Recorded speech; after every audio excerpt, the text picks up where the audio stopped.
I'm Coach Hall, and in this lesson we're going to talk about the mission of Sports Coaching University. Sports. Let's talk about this for a minute. What does it mean to you? I have a definition and understanding what sports means, and it's pretty broad and it's actually quite elaborate. But for some, it's more of a narrow, sort of defined position or an understanding that they have.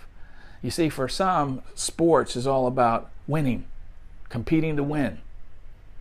I gotta win, I gotta win, I gotta win. That's a prevalent sort of concept, an idea. And most of us that are competitive, we definitely enter a competition to win. And for many of us, we will do our very best to win. But for some of us, if we can't win, then it's not enjoyable. So, we get kind of fixated on the idea, I need to win, I need to win. And that represents a pie of, a slice of the pie, if you will, of all those that participate and play in sports. Now for some, others of us, another piece of the pie, if you will, these are people who enjoy the competition, enjoy being pushed, the challenge of, just getting a little bit better. They're looking at self-improvement. They're seeing this whole, this gamesmanship, if you will, as a process for which they can get better and stay in shape. So it's kind of like, an activity to get better at physical exercise or hand-eye coordination, agility, just becoming a better athlete, or just being in good health. So it's more of a health idea. That's kind of at the top of the pyramid, if you will. In sports, it's just a means or a way to help them achieve that goal. Now for others, the goal becomes more about just bonds and friendships and collaborating and working together as a team and exercising this teamsmanship sort of mindset. And that's fine too. And for some, it's almost as if that's the most important thing, and winning really gets knocked down, the third level or the fourth level, and they don't seem to sweat it if they lose. They just enjoy the competition. High five you after, man, it was so much fun. I enjoyed all the camaraderie, hanging out with you guys. It was fantastic. Can we do it again? And that is the pinnacle or the purpose or their mission of sports, if you will. Now here's a truth that's true for every one of these groups of people. All right, so those are the three main sort of groups of people that you'll see involved in sports. But there is one common ingredient they all have, and that's the wanting and the willing and the need to participate. There's no sense being in sports if you're not going to be in sports. I mean, actively participating, right? You want to participate.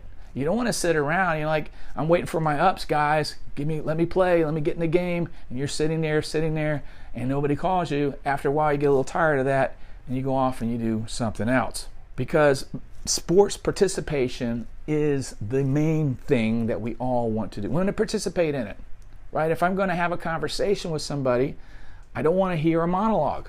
A conversation means information is going to go back and forth. But if you're not going to allow me to exchange some viewpoints of my own, then it becomes a monologue, and you've told me something that's going to happen that you're not fulfilling, which is you said this was going to be a conversation, but it's a monologue. And there's a big difference. And unfortunately in sports, for kids, we sell this idea that you're going to participate, but for many kids, they do not. And that's why I'm on a mission to change all that.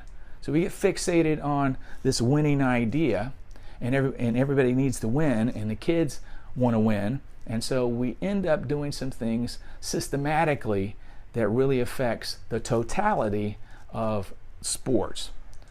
And that is part of why I'm on a mission to change what's going on. You see, I've been involved in sports since way back 1977. I started coaching for the first time. Even before that, about 5-6 years before that, I was actively involved, or for the first time got actively involved in organized sports. And before that, since I was up and running, I had some kind of ball in my hand. I was playing with the neighborhood kids, stick ball, whatever it was we were doing. And I was playing in sports for as long as I can remember. It's been a big part of my life.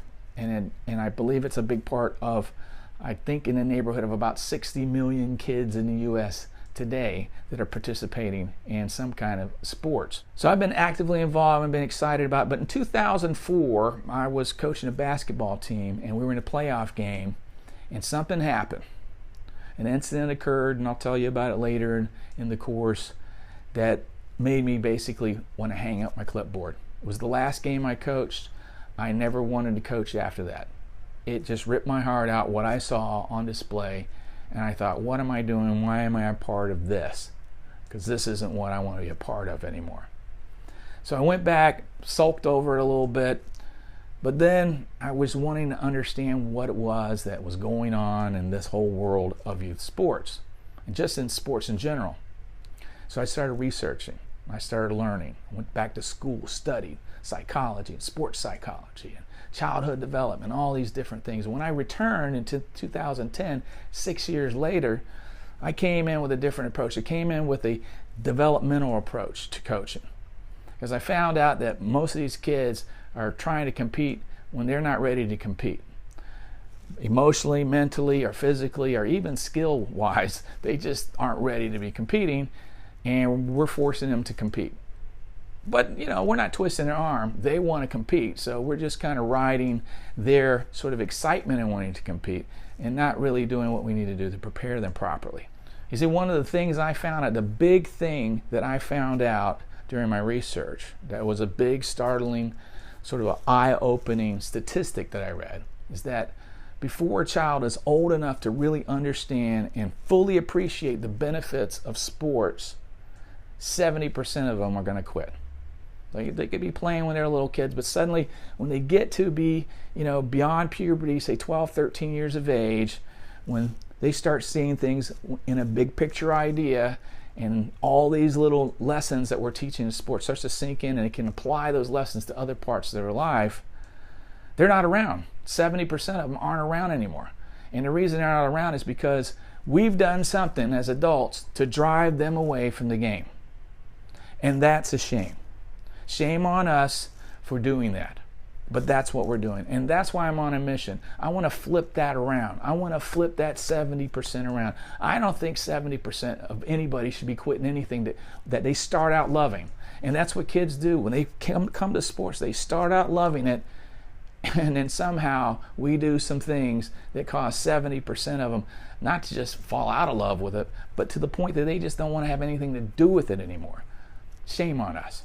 And I want to flip that around.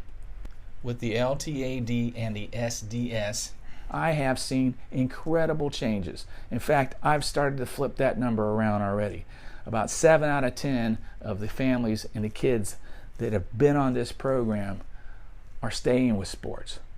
It's the reverse, and that's the mission I'm on. I want to teach you as a coach to pursue this mission so that 7 out of 10 kids that you coach will want to continue on and move on forward, or maybe even greater.